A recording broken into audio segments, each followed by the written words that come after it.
السلام علیکم ورحمۃ اللہ وبرکاتہ۔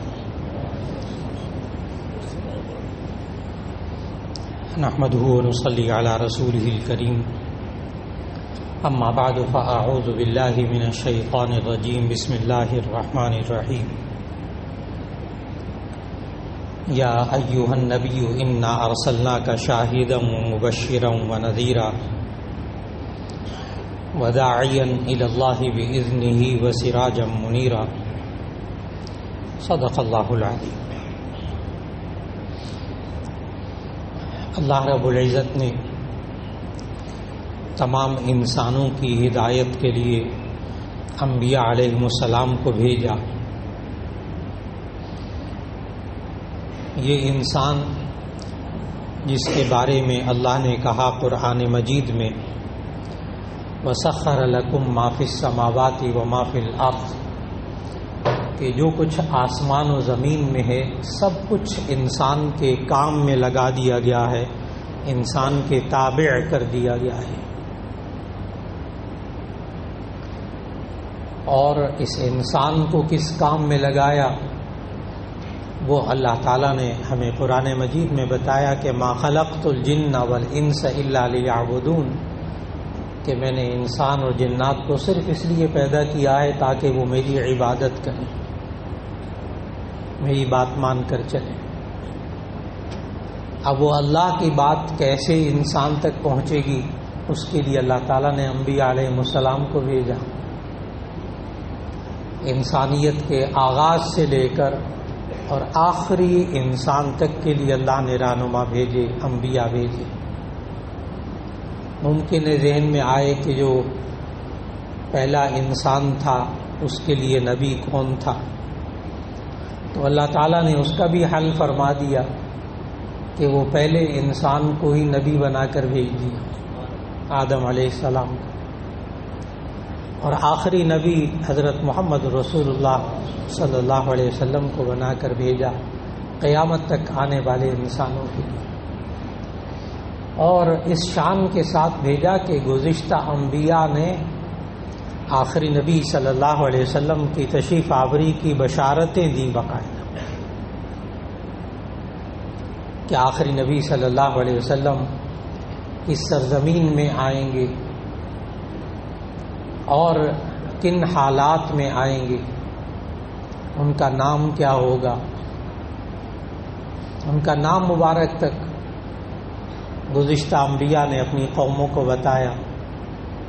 قرآن مجید میں سورہ صف کی آیت وَإِذْ قَالَ عِيسَى ابْنُ مَرْيَمَ يَا بَنِي إِسْرَائِيلَ إِنِّي رَسُولُ اللَّهِ إِلَيْكُمْ مُصَدِّقًا لِمَا بَيْنَ يَدَيَّ مِنَ التَّوْرَاةِ وَمُبَشِّرًا بِرَسُولٍ يَأْتِي مِن بَعْدِهِ اسْمُهُ أَحْمَدُ، کہ میرے بعد ایک نبی آئیں گے جن کا نام احمد ہوگا صلی اللہ علیہ وسلم۔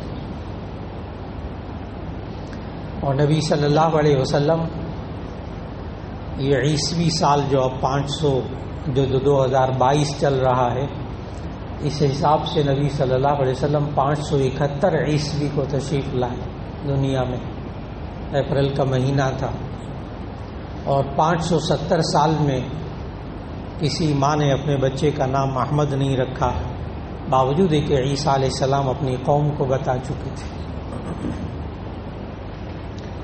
اسی طرح نبی صلی اللہ علیہ وسلم کیا کھائیں گے کیا نہیں کھائیں گے،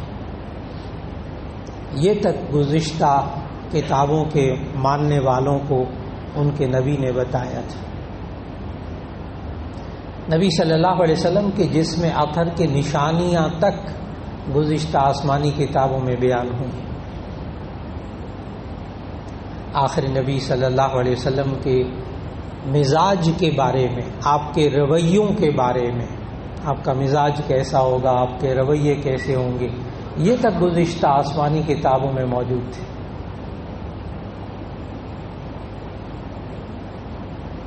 اور پھر اس وقت دنیا کے اندر کیا علامات ظاہر ہوں گی یہ بھی ان لوگوں کو معلوم تھا۔ چنانچہ حضرت سلمان فارسی رضی اللہ تعالی عنہ، بہت جلیل القدر صحابی، اپنے ایمان لانے کا جو واقعہ بتاتے ہیں کہ یہ خود فارسی تھے، فارس کے رہنے والے، ایران پرانا نام ایران کا فارس ہوتا تھا،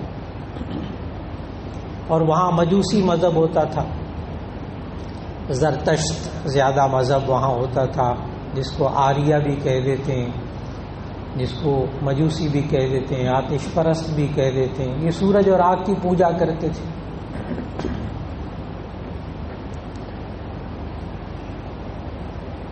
یہاں تک کہ شاہ ایران کے دور تک جو ایران کا جھنڈا ہوتا تھا اس میں سورج دکھایا جاتا تھا، اب نہیں ہے، اس وقت سورج ہوتا تھا اس میں، ان کا یہ مذہبی نشان سمجھا جاتا تھا۔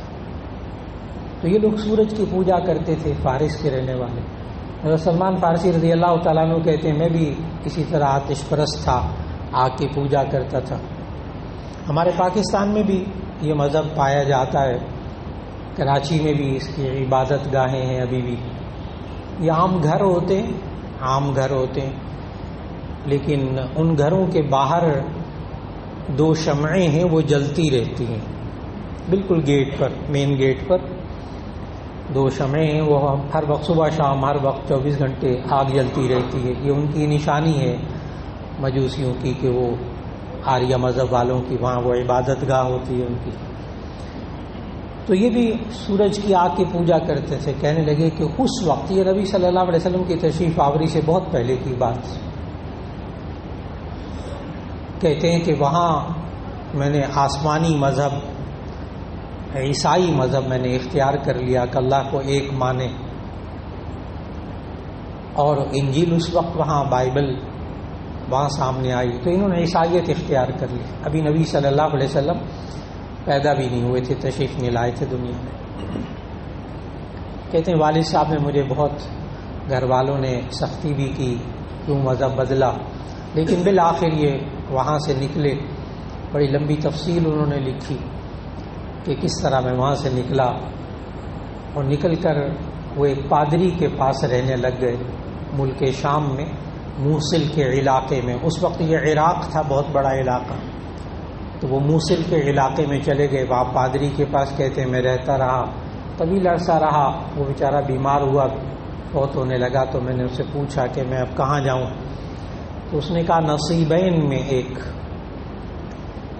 پادری رہتا ہے، بائبل کا بہت بڑا ماہر عالم ہے، اس کے پاس چلے جائیں۔ یہ اس کے پاس چلے گئے، بہت عرصہ رہے اس کے پاس۔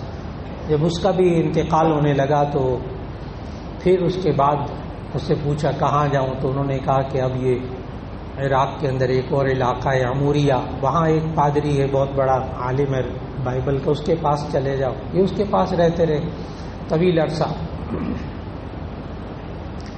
اور یہ ساری بات احادیث سے ثابت۔ خود سلمان فارسی رضی اللہ تعالیٰ عنہ نے اپنے وہ ایمان لانے کا واقعہ بیان کیا، اور یہ جتنی باتیں بتا رہا ہوں کہ سلمان فارسی کہاں کہاں گئے، یہ ساری باتیں شمائل ترمذی حدیث کی کتاب ہے، اس کی شرح ہے خصائل نبوی، اردو میں شرح ہے، اور وہ لکھی ہے حضرت شیخ الحدیث مولانا زکریا صاحب رحمہ اللہ نے۔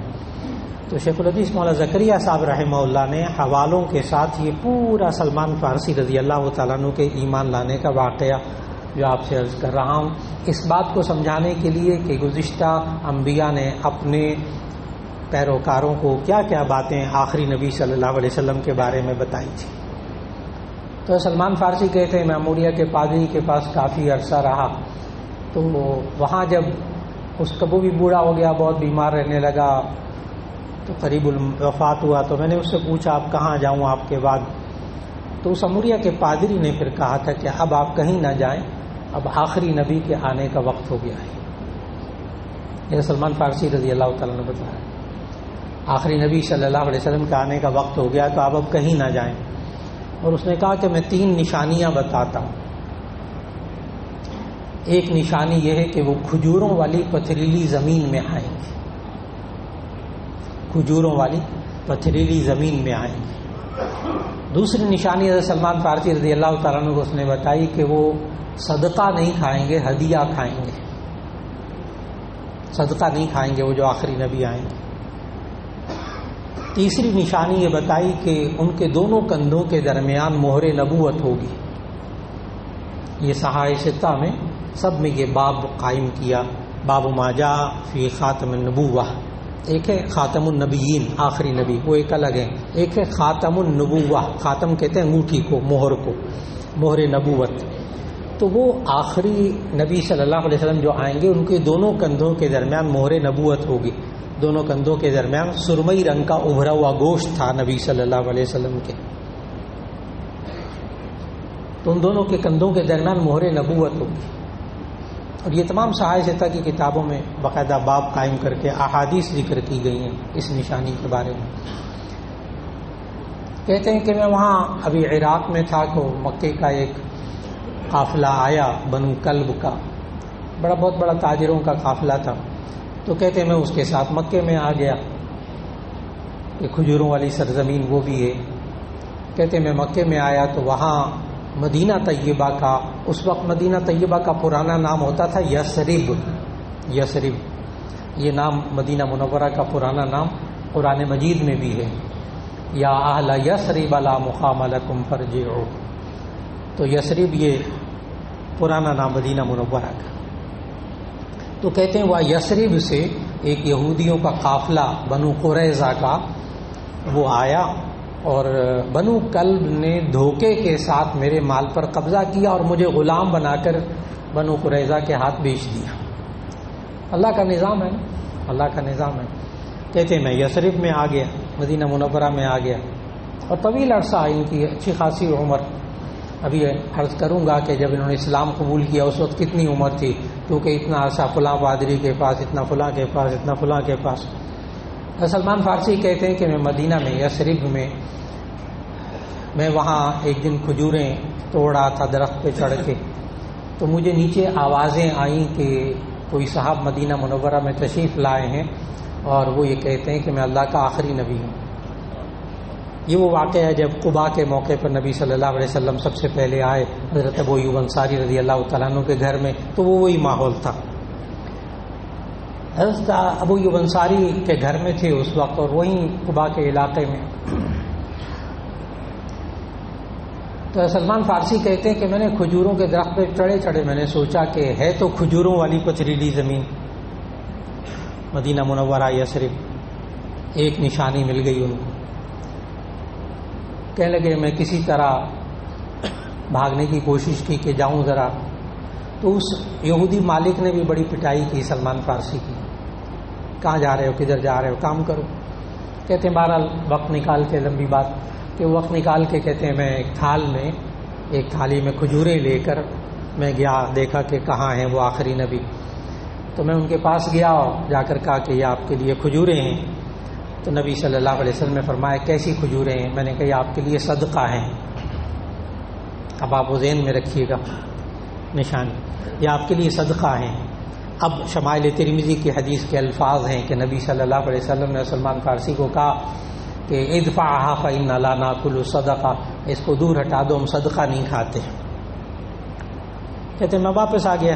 کہتے اگلے دن پھر میں کھجوریں لے کر تھال میں گیا، تو انہوں نے پوچھا کہ کیسی کھجوریں ہیں؟ میں نے عرض کیا یا رسول اللہ یہ آپ کے لیے صدقہ ہیں، وہ ہدیہ ہیں۔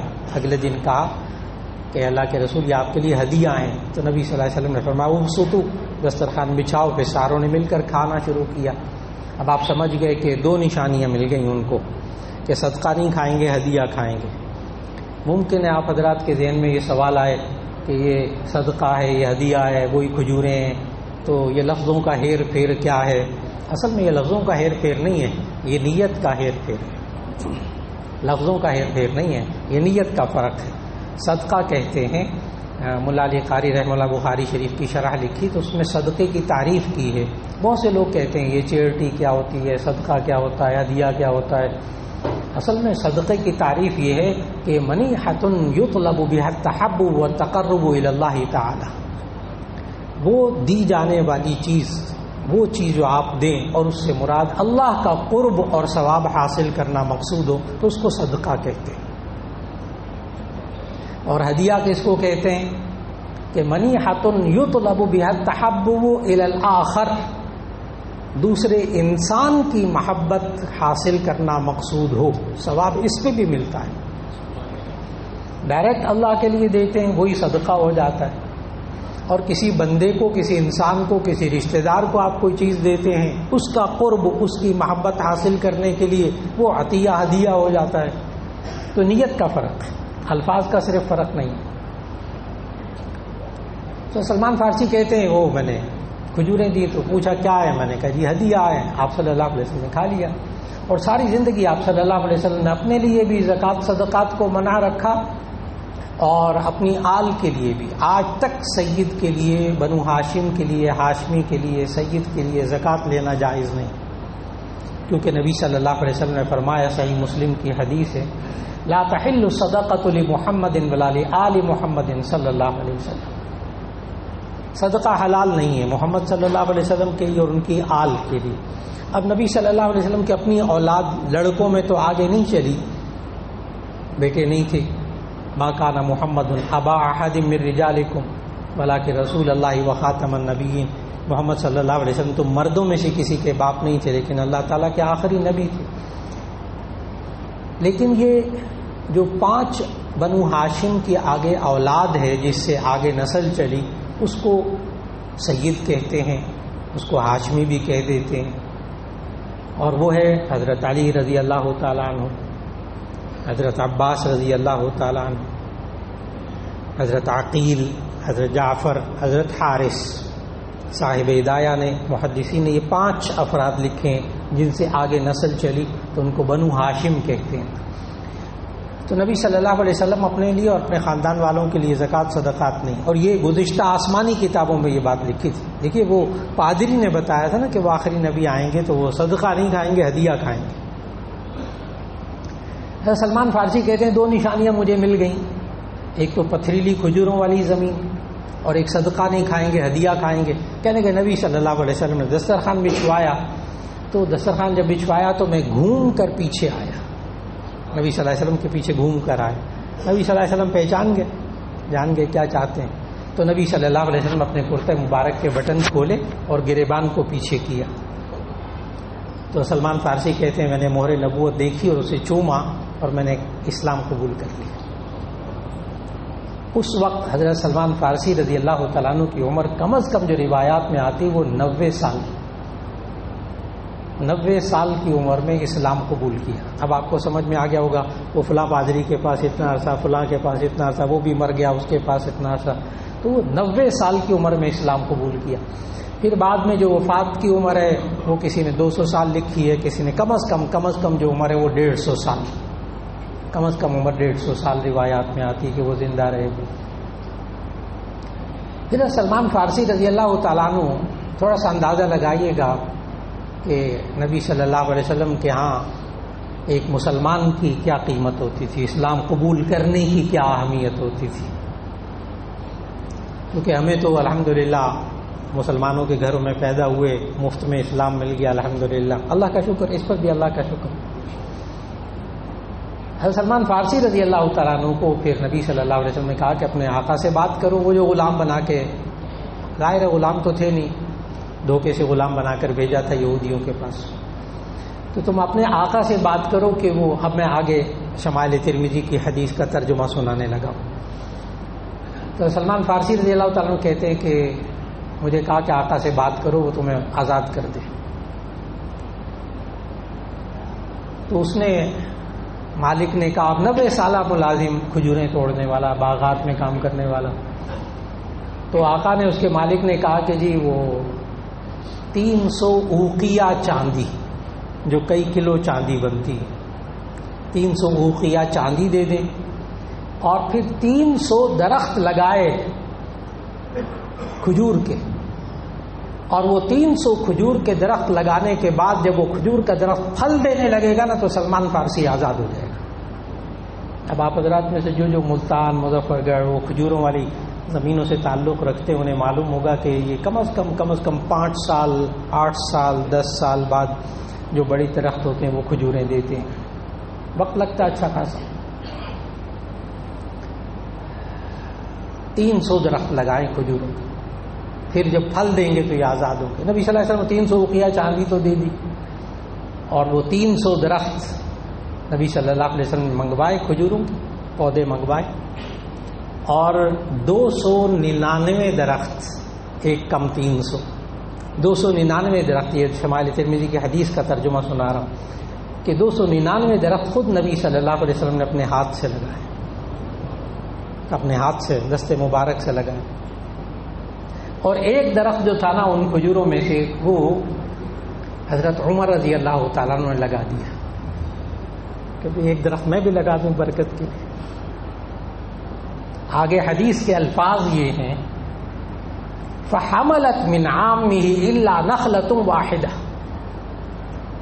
فحملت من عامه الا نخلة واحدة. وہ سارے کے سارے کھجور کے پھل، کھجور کے درخت اسی سال پھل دینے لگ گئے. کہاں وہ 5 سال 8 سال، اسی سال پھل دینے لگ گئے. الا نخلة واحدة، سوائے ایک کھجور کے درخت کے. 299 نے پھل دینا شروع کر دی. نبی صلی اللہ علیہ وسلم پوچھا بھی صحابہ سے، ما هذه النخلہ، اس کھجور کے درخت کو کیا ہوا، اس نے پھل نہیں دیا. حضرت عمر رضی اللہ تعالیٰ عنہ نے کہا انا غرستها یا رسول اللہ، اللہ کے رسول صلی اللہ علیہ وسلم میں نے یہ لگایا تھا، یہ درخت میں نے لگایا، اس نے پھل نہیں دیا.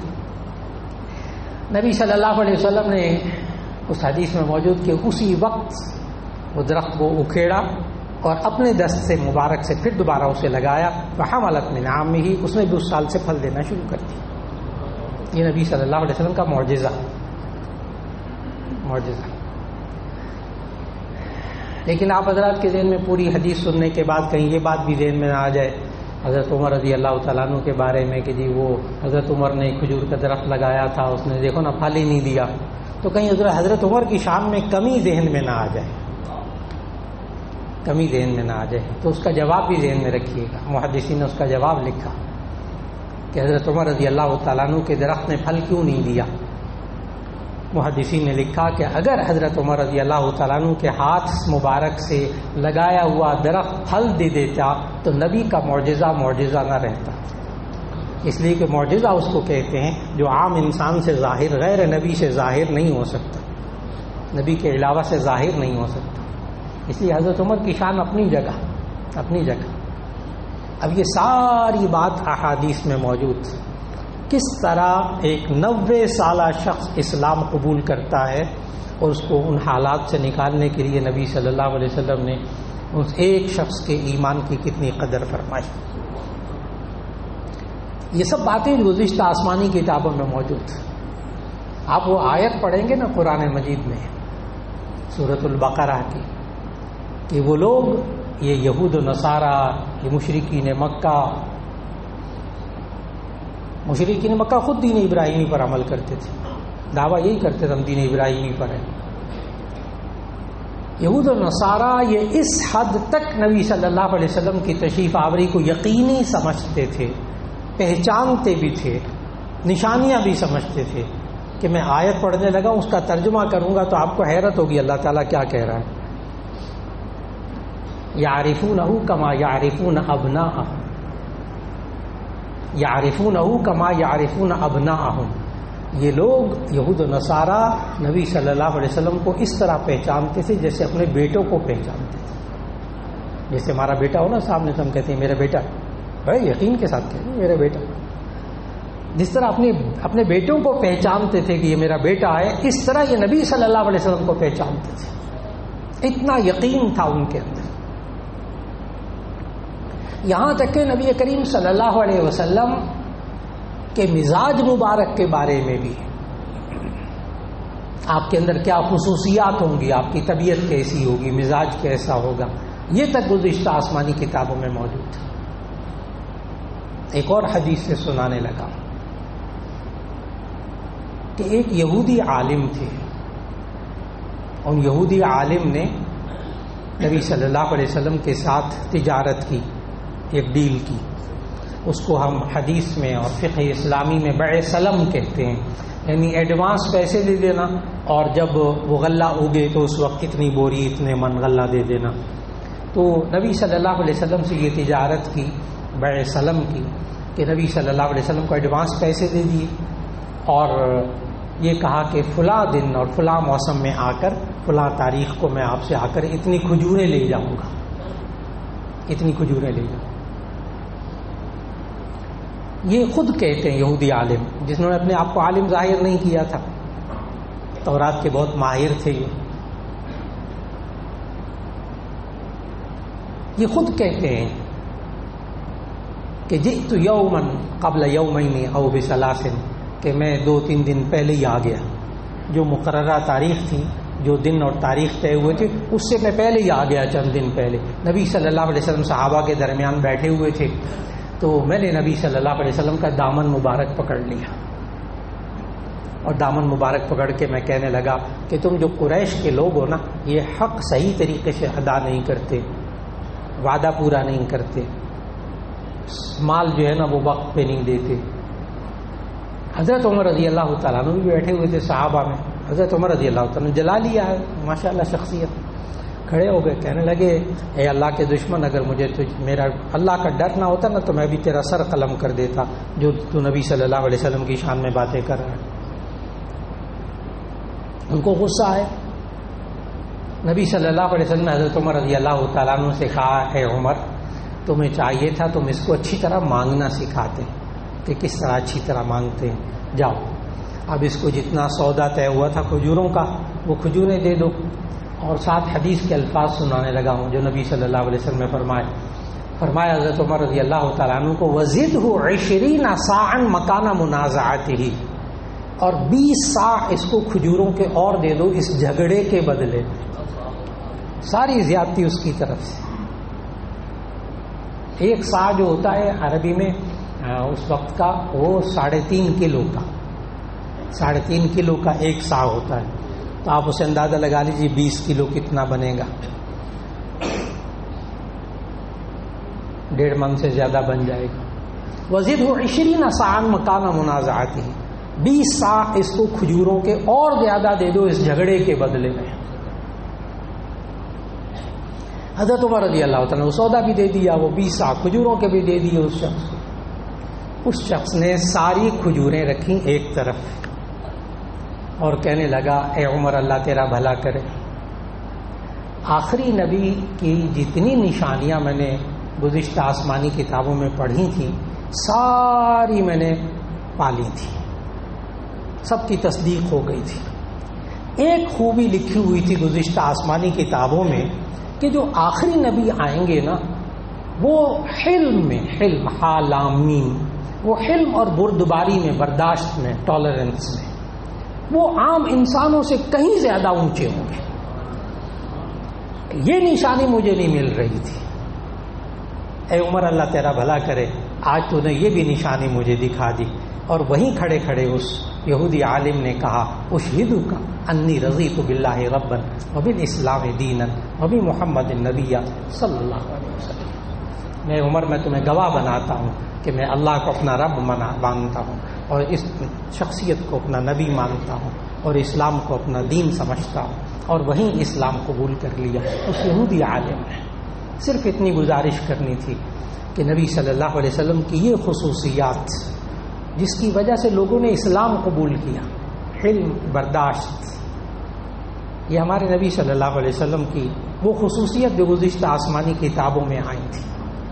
اللہ رب العزت ہمیں وہ دین جو نبی صلی اللہ علیہ وسلم لے کر آئے، اللہ ہمیں اس کو اپنی زندگیوں میں لانے کی توفیق عطا فرمائے. جو نبی صلی اللہ علیہ وسلم کی خصوصیات تھیں، ان کی مزاج کی خصوصیات، ان کی ذات کی خصوصیات، اللہ وہ اپنانے کی توفیق عطا فرمائے. وآخر دعوانا ان الحمد للہ رب العالمین.